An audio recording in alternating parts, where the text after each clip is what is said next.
तव स्तन्यं मन्ये धरणिधरकन्ये हृदयतः पयः पारावारं परिवहति सारस्वतमिव दयावत्या दत्तं द्रविडशिशुरास्वाद्य तव यत् कवीनां प्रौढानाम् अजनिकमनीय कवयित.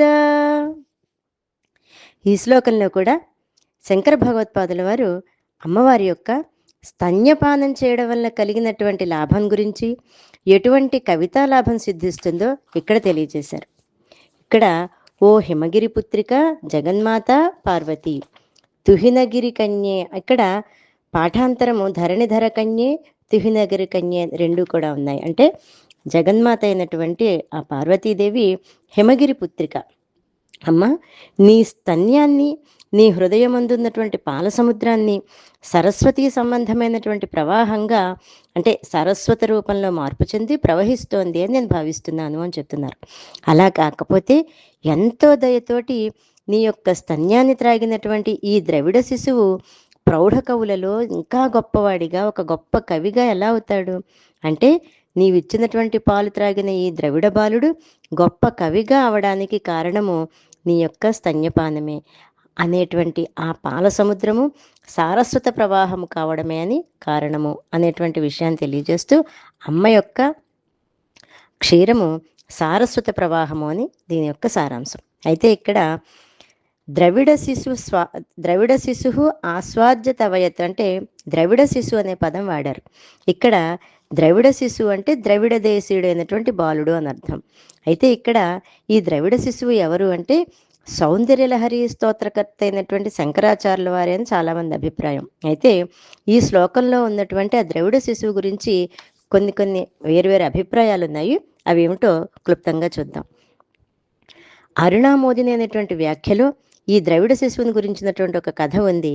దాని ప్రకారం ద్రవిడ శిశువు అంటే బాలుడైన శంకరాచార్యుల వారి అని ఇందులో చెప్పిన కథ.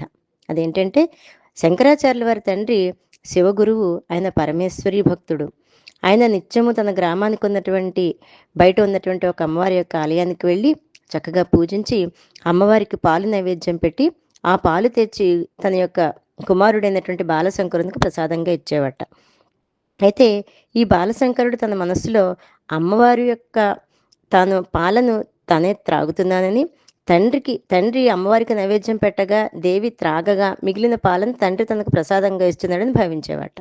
చిన్నపిల్లవాడు కదా, పాలు పట్టుకెళ్ళి అమ్మవారికి నైవేద్యం పెట్టి ఆ మిగిలిన పాలు తనకిస్తున్నాడు అని ఆ పిల్లవాడు అనుకునేవాట. తండ్రి ఏదైనా పని మీద పొరుగురు వెళ్ళినప్పుడు శంకరుని తల్లి ఆర్యాంబ వెళ్ళి పూజ చేసి నైవేద్యం పెట్టిన పాలను ఆ శంకరులకు ఇచ్చేదట. ఒకసారి తండ్రి ఇంట్లో లేడు, తల్లి అశుచిగా ఉంది. అప్పుడు ఆ బాలశంకరుడే అమ్మవారి యొక్క ఆలయానికి వెళ్ళి పూజ చేసి పాలు నైవేద్యం పెట్టాట. ఎంత చేసినా అమ్మవారు వచ్చి ఆ పాలు త్రాగలేదట. తల్లిదండ్రులు నైవేద్యం పెట్టినప్పుడు అమ్మవారు పాలు తాగుతున్నారని, తాను నైవేద్యం పెట్టినప్పుడు తాగలేదనే బాధతో ఆ బాలశంకరులు, చాలా చిన్నపిల్లవాడు, గట్టిగా ఏడ్చాట. ఆ పిల్లవాడి యొక్క ఏడుపు చూసి అమ్మ జాలిపడి పాలన్నీ తాగేసిందిట. పాలన్నీ తాగేస్తే తనకు ప్రసాదంగా ఇవ్వకుండా కొద్దిగా పాలని మిగల్చలేదని చెప్పింది బాలశంకరుడు మళ్ళీ ఏడ్చాట. తల్లి మాతృత్వంతో అమ్మవారు బాలశంకరుడికి తన యొక్క స్తన్యాన్ని ఇచ్చిందిట. అప్పటి నుండి బాలశంకరులు సర్వ కావ్య నాటక శాస్త్రముల్లో మహాప్రజ్ఞావంతుడయ్యి మహాకవి అయ్యాడు అని ఒక కథనం. ఇంకొక కథ ప్రకారం శంకరుల యొక్క తండ్రి దారిద్ర్యంతో భిక్షకు వెళ్ళాడని, 6 నెలలైన ఉన్నటువంటి బాలుడైన శంకరుడు ఏడుస్తూ ఉంటే ఆకాశంలో ఆ సమయంలో విహరిస్తున్నటువంటి పార్వతీ పరమేశ్వరులు గమనించారని, పార్వతీదేవి బాలశంకరునికి స్తన్యం ఇచ్చిందని ఒక కథనం కూడా ఉంది.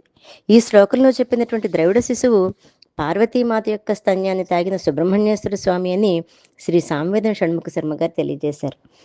సుబ్రహ్మణ్య స్వామి జ్ఞానస్వరూపుడని, విద్యా ప్రదాత అని లోకంలో ప్రచారంలో ఉంది. దానికి కారణం అమ్మ యొక్క స్తన్య రూపంలో అందించిన శివజ్ఞానమే అని ఆయన అంటారు. ద్రవిడ శిశువు అంటే తిరుజ్ఞాన సంబంధ నయనారు అని ఒక కథ తమిళ దేశంలో కూడా మంచి ప్రచారంలో ఉంది. ఈ విషయాన్ని చాలామంది వ్యాఖ్యాతలు కూడా అంగీకరించారు.